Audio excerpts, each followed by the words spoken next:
in this problem, it says that we are looking for the number of bacteria in a refrigerated food. And we've got this equation that gives us the number of bacteria in the refrigerated food. We can only use it from -2 to 14. And the first question we're going to be asked is, at what temperature will the number of bacteria be minimal? Well, my t squared here is positive, so that means this is a parabola that opens upward. So the vertex is the minimum point here. So to find the vertex here, there's a lot of different things I could do, but the quickest way to do this problem is just to do that our t equals -b, so -20 over 2a, so 2 times 20. And that is going to give us 20 over 40, which will be 1/2. So that is the temperature, and it asks for at what temperature. So at the temperature equals 0.5 degrees Celsius.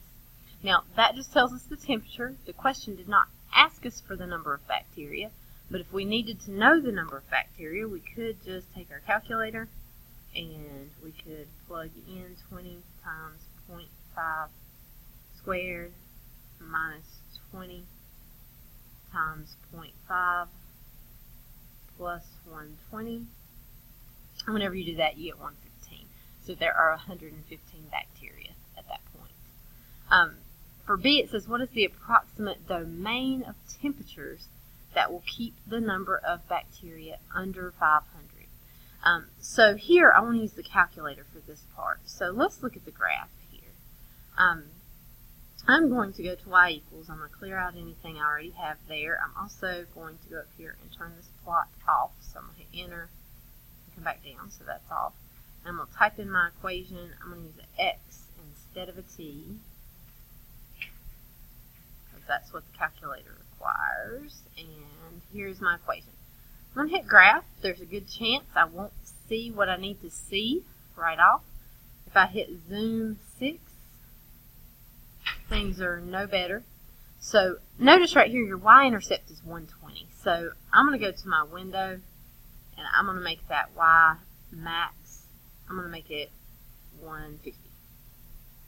I'm going to hit graph and just see what happens. So now I can see a little bit of the graph. It would be better if I had more of that upper part. So I'm going to make this 300. Actually, I should think about this a little bit more. I want to know when the number of bacteria is under 500, so let's make it something more like 700 here. Oh, and that gives us a beautiful picture of our graph. Now, what I'm going to do next is I'm going to go to y equals, and I'm going to type in 500 in y2. And if I do that, when I type in 500 in y2, it puts in a horizontal line at y equals 500. So right here is where these are the places where the temperature equals 500. Now, on my calculator, I can find those. So if I do second trace and go to the calc menu, I want to see where those two lines cross. So I'm going to choose number 5, the intersect. And you can only do one intersection at a time. You're going to, if you hit, it'll say first curve, you're going to hit enter. And then the little spider should jump up to your other line, and it's going to say second curve. You're going to hit enter again. Then it says guess. So move over close to one side and hit enter. So this point, this intersection point, is at -3.88748 to 500. I'm going to write that down. And then let's find the other point. So we're going to press second trace. We're going to go down here to number 5, which is intersect. And we are going to, actually, first curve, just hit enter. Second curve, hit enter. When it says guess, move your little spider over there close to the other intersection point. And so that's 4.88874822 500. Now, this question asks for the domain, which is your x values. In this case, our x is our t, or our temperature. So we would say -3.887, I'm going to round that to 3 places, is less than or equal to t less than or equal to 4.887 there. So in between a temperature of negative 3.887 and 4.887, our temperature is below 500. Now do notice that we can't really use this equation right here for negative 3.887. So it tells us negative 2 is the lowest that we can use that equation. So actually what we're going to have to do here is, because this equation no longer applies for those lower numbers, we are going to throw this one out, and we are going to start at negative 2, less than or equal to t, less than or equal to 4.887. We're just doing that because this lowest limit here was negative 2, so you can't go below that. If we were not given this, then these values would be correct. They probably decided to quit using this at negative 2 for this reason. If you look at the graph, whenever the temperatures get lower, you would see the bacteria levels going back up, which really would not make sense, because down here, whatever you have is frozen, so it would not really make sense that the bacteria levels would be increasing whenever something is frozen. Usually freezing things kills bacteria, or lots of bacteria anyway. Alright, let's go on to the next problem. Here we have the equation that we use for projectile motion, and you probably saw this equation in Math 1. I know that whenever I teach Math 1, we use this a lot to do our pumpkin chunking with our catapults. So the formula H equals negative 16t squared plus v sub 0 t plus h sub 0 gives the height of an object that is launched into the air from an initial height of h sub 0 with an initial velocity of v sub 0. And a side note here, this only applies for when you're measuring your height in feet and your time in seconds, and this projectile is launched on Earth because gravity is different on different planets. So we have a pumpkin is launched into the air from an initial height of 190 feet with an initial upward velocity of 64 feet per second. So A, we're supposed to find out how long it takes the pumpkin to hit the ground, and B, the maximum height of the pumpkin. So before we can find either of those, we have to create our equation. So our equation in this particular case is going to be H equals negative 16t squared, and then our initial upward velocity is 64, so that is the v sub 0 right here.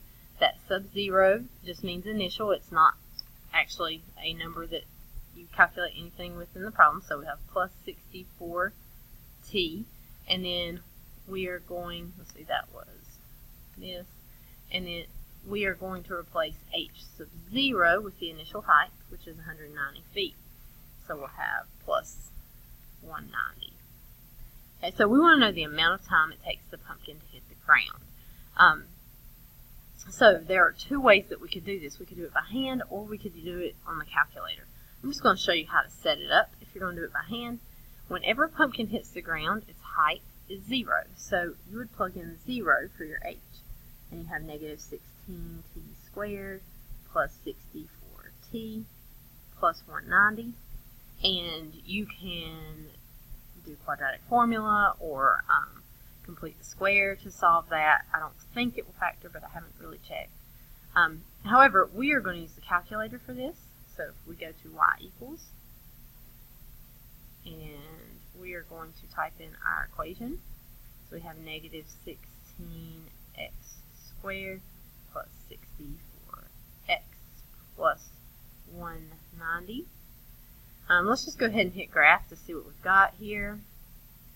I can see the function pretty well. I'm actually going to go to the window, and I'm going to make this like negative 200 here, just so it's kind of in the middle of my screen, and I'll make this 500. That just sort of centers it up so I can see it a little bit better, but it's not really necessary for this case.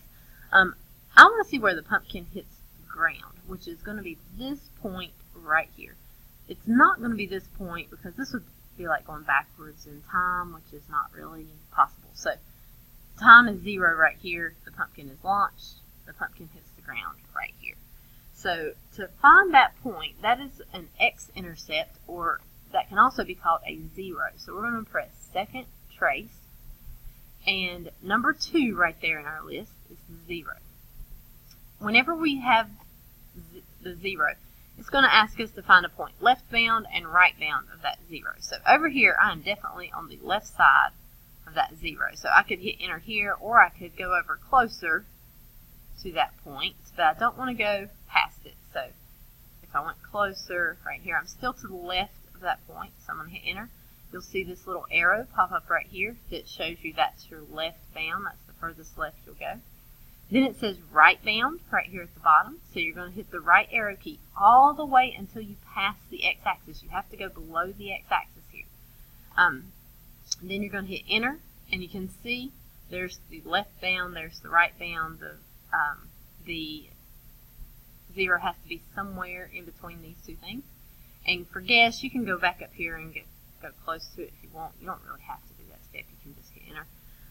So we get that x equals 5.984 if we round off to 3 places here, and that is measured in seconds. So in this particular case, it takes the pumpkin 5.984 seconds to hit the ground. The second question asks us to find the maximum height of the pumpkin. So this is our vertex. So we could do this 2 ways. We could use negative b over 2a. So negative 64 over 2 times negative 16, which is going to give us negative 64 over negative 32, which is just 2. So our vertex is going to be at t equals 2, but I don't just want to know what time the vertex happens. I want to know what the height is, so I'd have to plug that in. So if I plug that in, we'll just go back to the main screen, I would have negative 16 times 2 squared plus 64 plus 64 times 2 plus 190.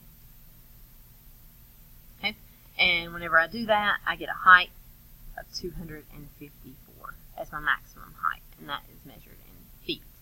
The other way that you can do this, especially if you've already got a good graph here, if you go to second trace, you can choose number 4, which is maximum. And then it's going to say left bound, so you got to move your little spider here all the way over to the left-hand side.